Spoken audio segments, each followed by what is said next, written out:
Des écharpes tricolores pour la défense d'un service public. Une soixantaine d'élus, employés de mairie et simples citoyens sont venus dire non à la fermeture de la trésorerie de Bedous ce matin. Des manifestants de la vallée d'Aspe et de tout le Piémont. On est là contre le déménagement du territoire. Et donc il faut que cette vallée puisse vivre et qu'elle ait les mêmes conditions de vie que l'on peut avoir ailleurs, la proximité. On parle des gendarmeries, on parle des bureaux de poste, on parle de tous ces services publics qui étaient à la disposition de nos concitoyens dans nos territoires. Parmi les manifestants, des secrétaires de mairie directement impactés par la fermeture de la trésorerie, car en lien avec le percepteur.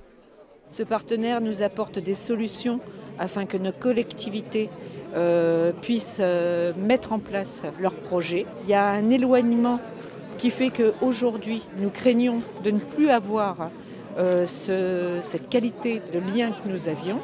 Cet après-midi, le maire de Bedous, la sénatrice et le député concerné ont été reçus par le secrétaire d'État auprès du ministre des Comptes publics.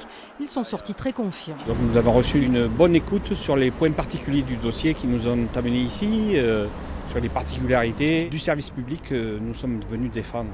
Olivier Dussopt a vraiment été à l'écoute, nous a posé des questions, a essayé de converger vers des solutions. On lui laisse, il nous a demandé 10 jours pour pouvoir consulter les administrations locales et nationales.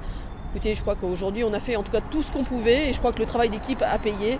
Les ministres, le gouvernement n'avaient pas perçu le caractère absolument exceptionnel de cette vallée qui est sur le plan géographique et au sens de l'INSEE, l'une des plus éloignées et l'une des plus isolées de France. La réponse du ministère devrait intervenir d'ici 10 jours.